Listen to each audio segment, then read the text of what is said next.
and theatres during rainfall as a path between their hostels have become flooded.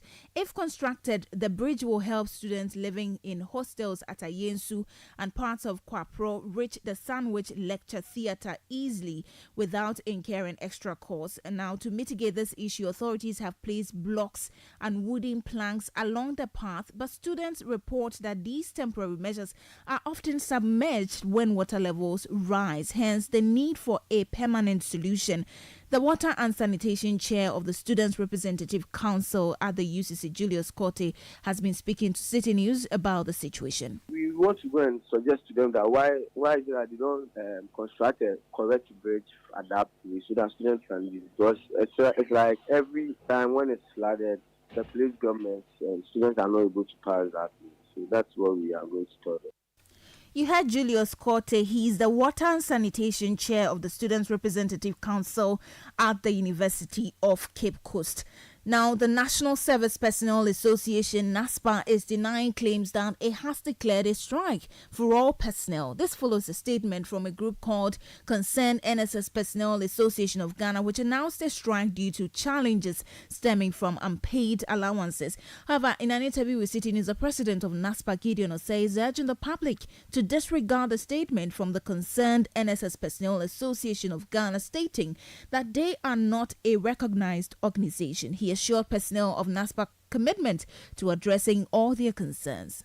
Yeah, the truth is we have only one accredited advocacy group for every service personnel called NASPA, that's National Service Personnel Association, and did not declare any strike action for every service personnel. Pertaining the consent, actually, I don't know consent people, I don't know them, and maybe they changed or we are not representing them well, that's why they are out. Yes, I understand them, but I believe in governance and leadership, that anytime you're on the negotiation table with someone, you can't go out and do different things. It has come to my notice that national service allowance has delayed, and not just my table.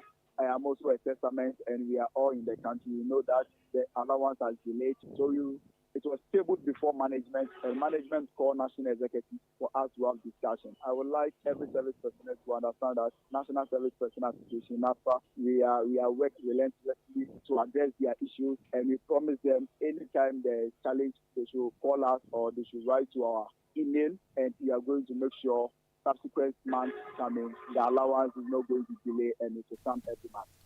Gideon Osei is the president of the National Service Personnel Association. Well, the National Service Secretariat has been responding to this, and they have assured all personnel of swift payment of allowance in the coming months. The Secretariat says it has secured adequate funds for payment and has streamlined all processes to ensure swift disbursement. Speaking to Citi News, the Corporate Affairs Director of the Secretariat, Armstrong Issa, explained that the delay in payment was due to various processes they needed to complete before receiving funds. He has, however, assured that this issue will be resolved in the coming months. You know the processes that the payment structure goes through. We have to take all the approvals. We take the monthly assessment forms, they submit it to district, it goes to region, it comes to national, we forward it to controller before payment is done. But I think that sometimes we want to make sure that the robust ICT infrastructure we have built with checks to clear all impersonators and make sure that we make payment to only deserving service personnel is intact. But we can assure them that all our processes have been enhanced and the scheme has enough money to clear every arrears, all the monies, all the arrears we owe them. Meanwhile, Armstrong Issa also confirmed the payment of allowance to personnel for April 2024.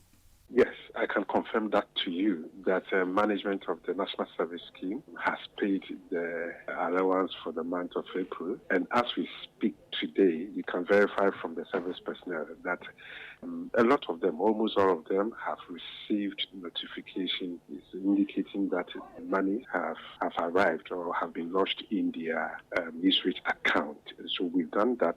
And then I can also assure you by the close of next week, the arrears for the month of May would also be cleared. So we want to use your medium to appeal to our service personnel to remain calm and believe in the leadership of Honorable Sensible MP. You heard Armstrong Issa. He's a Corporate Affairs Director at the National Service Secretariat. This is still the Citi Prime News. When we return, National Democratic Congress raises alarm over nomination of 4 appeals court justices and the Judicial Secretary, making 5 appointments to the Supreme Court. We'll tell you more shortly. Please stay.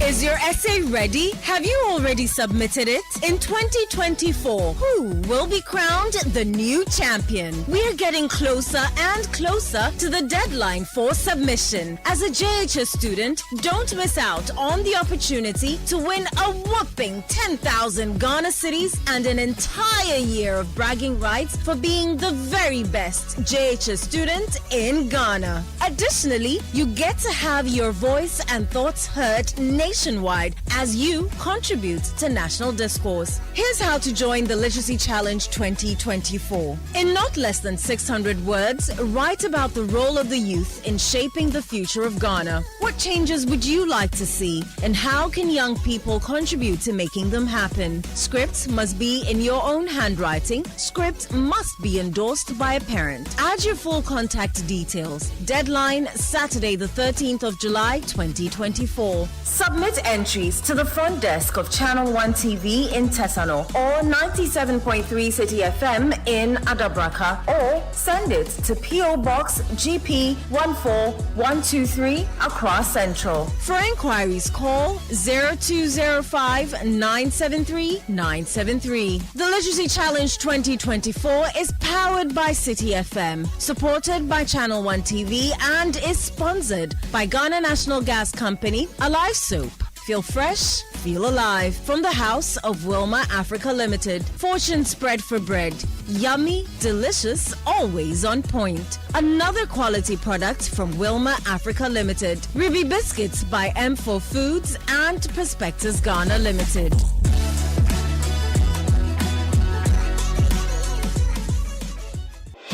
Channel 1 TV is live on DSTV, GoTV, and HD+. On DSTV, find us on Channel 363. On GoTV, we're on Channel 117. And on HD+, get us on Channel 108. On a digital TV, run a new search. But take note that without an antenna, you cannot access Channel 1 TV. Channel 1 TV can be accessed on any free-to-air digital box, like the DSTV and HD+ boxes. Channel 1 TV, telling your story, empowering change. Citi Prime News at 12 midday. Updates you on all the running stories and connects you to the newsmakers. You're welcome back. Now, the National Democratic Congress says the Chief Justice's decision to recommend judges for appointment to the Supreme Court bench is unconstitutional. The Chief Justice, Her Ladyship Gertrude Araba-Issa-Batokono, recently requested President Akufo-Addo to nominate 5 justices to the Supreme Court to manage the high numbers of cases. Now, during a press conference in Accra today, the National Democratic Congress accused the Chief Justice and the President of relying on these judges to covert or cover government wrongdoings and advance their interests. The NDC General Secretary Fifi Fiavikwete addressed the press a while ago. Nowhere in the Constitution is the Chief Justice named as the one to recommend persons to the President for appointment to the Supreme Court. We wish to state without any equivocation that the Chief Justice's letter is illegal and of no effect. Her actions have completely turned the due process on its head and compromised her independence as the head of the judiciary. We are concerned about a worrying pattern which irresistibly suggests that the President is appointing only loyalists of his party to this court to have control of the judiciary and escape post-regime accountability. It is also very clear that the President is packing the courts ahead of the impending presidential and parliamentary elections with judges who are sympathetic to his party. Such deliberate politicization and bastardization of independent institutions of state, including the judiciary, will negatively impact the peace and stability of our country. It is trite knowledge that without a fair and impartial judiciary, democracy and constitutionalism will suffer. You heard the General Secretary of the National Democratic Congress, Fifi Fiavikwete. Let's stay on politics. And a political science lecturer at the Kwame Nkrumah University of Science and Technology, KNUST, Dr. Mohammed Abbas, says plans by independent presidential hopeful Alan Trematin to form a unity government if voted for in the December polls is not practical. The presidential candidate for the Alliance for Revolutionary Change, in an interview on the Citi Breakfast Show, disclosed that half of his ministers will be New Patriotic Party and the National Democratic Congress members of Parliament, with their selection based on merit. But speaking to Citi News, Dr. Abbas challenged the feasibility of this idea, questioning the criteria for the selection. I think this is a wild dream. I don't see its feasibility, something that can be practical. Because talking about coalition government, it must be backed by certain, if you like, rules, regulations. If you like, it must have an institutional basis. And that is the fundamental thing. You can't just do anything, just anything without it having an institutional basis.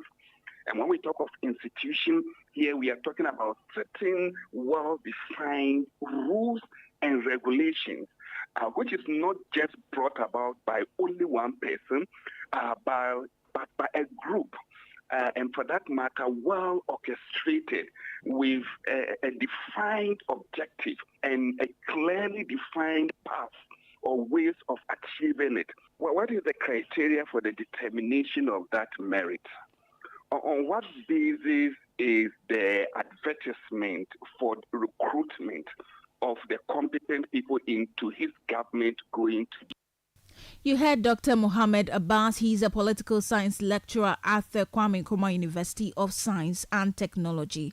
Still in politics, the National Council of the New Patriotic Party will be meeting today with the flag bearer, Dr. Mahmoud Bawumia, to discuss his choice of running mate for the December elections. Dr. Bawumia is expected to defend his selection of Dr. Matthew Opoku Prempeh and explain why he's best fit for the role. National organizer of the party, Henry Nanabuachi, tells Citi News that this meeting aligns with the party's constitution. Because in our party's constitution, Article 13 is quite clear that whoever the nominee is, whoever you intend to present, so running mate, you must do so in consultation with National Council. So he's informing that of his decision to present before National Council the MP for Manisha South, Minister for Energy, Honorable Dr. Matthew Opoku. National organizer of the NPP, Henry Nanabuachi. Now, the National Democratic Congress, the NDC in the Tema West constituency, has pledged its support in the search for its missing constituency women organizer, Paulina Lamisi. This follows news from her family that Lamisi left home on June 12th and has since not returned. In an interview with Citi News, the NDC's Tema West constituency communications officer, Christian Dela, emphasized that they are working closely with the family to get updates on the situation. Away from that now, the Ghana Education Service has introduced a self-placement system for 12,720 newly qualified teachers who have completed their degree programs at colleges of education and passed their licensure exams. Following an invitation from the Ghana Education Service for employment on May 11, over 20,000 applications were received from qualified teachers, with 12,720 successful candidates in the first batch. Now, these individuals are required to visit the Ghana Education Service portal from the 5th to 31st of July 2024 to complete the self-placement exercise. At a press conference held at the Ghana Education Service headquarters in Accra on Thursday, Director General of the Education Service, Dr. Eric Nkansa, explained that the self-placement system aims to address various challenges faced by teachers, including language barriers and financial difficulties. The self-posting recruitment model has a benefit of getting the newly trained teachers to be posted to regions where language will not be a barrier. Thus, they can speak the local language wherever they choose. to teach. And we know that would create a very effective teaching and learning environment. In addition, ladies and gentlemen, the teachers get to also select schools that are close to families and subsequently enjoy the economic support.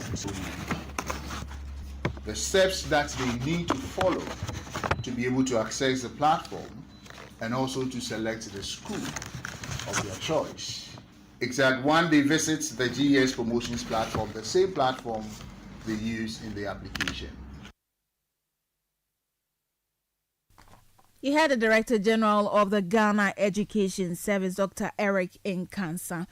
Now, activities at various ministries have come to a standstill due to the ongoing industrial action by the Civil and Local Government Staff Association, CLOGSAG. A visit to the Ministry of Sanitation and Water Resources, the Ministry of Trade and Industry, the Ministry of Fisheries and Aquaculture, and the Ministry of Works and Housing revealed no activity, with individuals seeking services being turned away. CLOGSAG began this industrial action on Wednesday, July 3, in response to the government's failure to implement the new salary structure agreed on with the government in 2022.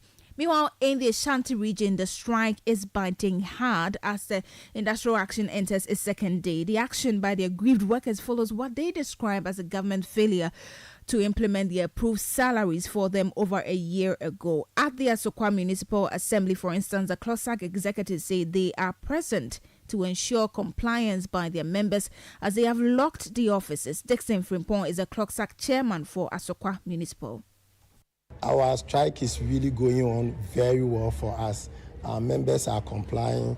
You can see around, no one is here. We are executives that we have come to make sure that those who want to defer and come, we can send them away. But when we came, nobody have even shown up here. And we are satisfied with our members. It shows you that our members are really in expectation for the government to implement our plans for us. So please, our employer, we urge you to listen to us and honor our memorandum so that we can all have a good time to work and build Mother Ghana. When we came here, we haven't seen any member coming around. But if you come, we send you away because the keys are not available for you to access your office, apart from the chief executive that has his office keys and everything that he can access. For the rest of our members, they even are not showing up. They are not even defying the orders to come here to come and work. Dixon Frimpong is a CLOGSAG chairman for the Asokwa Municipal Assembly. Now, the Ochehene Osagyefo Amoati Ofori-Penny has expressed displeasure with the current state of the Ghanaian economy. According to him, citizens have become economic slaves due to the poor government leadership. Speaking at the Empowerment and Leadership Lecture at the University of Ghana, he blamed the situation on high spending on the part of government exceeding its budgetary allocation. He further explains that this situation makes the government heavily dependent on external sources of funding, defeating Ghana's independent status. One of the things that always plague us is we spend money that we don't have. And when you continue to do that, when your outgo exceed your income, your upkeep will make you bankrupt. It is true for an individual, it is true for communities, and it is true for a nation. When your outgo exceed your income, and that's why when we get broke, we have to look somewhere to borrow money.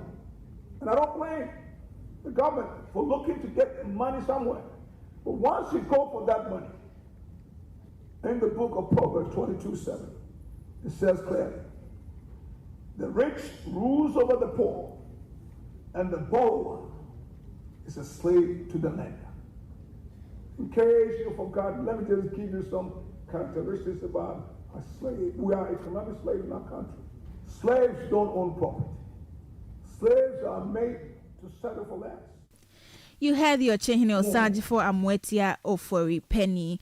Now, the Nitera Company Limited, producers of NGK ignition parts and NTK vehicle electronics, and a global leader in the auto industry with over 80 years of experience, has announced plans to introduce measures to combat the rising issue of counterfeit parts, emphasizing the importance of quality, innovative technology, and sustainable parts in the market. The company is urging stakeholders in the auto industry to sell genuine ignition parts and vehicle electronics. Speaking to Citi News at the launch of the company's trusted program aimed at reducing counterfeit products in the market, the territory manager for Nitera Middle East and West Africa, Nathaniel Ransford Nekwe Tete, highlighted the urgent need for industry players to dedicate time and resources to address the growing issue of substandard and counterfeit auto parts. So basically what we've noticed is the customer is suffering from not knowing where to be able to buy genuine products. So we want to create a network of trusted retailers, trusted service centers, trusted garages, where the customer can be at home, look on his phone, go on their website and check, okay, who is the trusted retailer in my area. Then he knows once he goes to that trusted retailer, the part he's getting is 100% genuine. So that's the essence of why we are launching this trusted program, to fight against the counterfeit in the market. You heard Nathaniel Ransford Nekwe Tete, he's territory manager for Nitera Middle East and West Africa, bringing us to the close of today's edition of the Citi Prime News, which has been live from our studio in Adabraka, Accra. Log on to Citi Newsroom for more stories. I am Ajuatin Krama Domina. Thank you for listening. Good afternoon. Citi News, we speak first. Reach our hotline on 0302-224959 and get interactive on Facebook, Citi 97.3 FM, and on Twitter at Citi 973.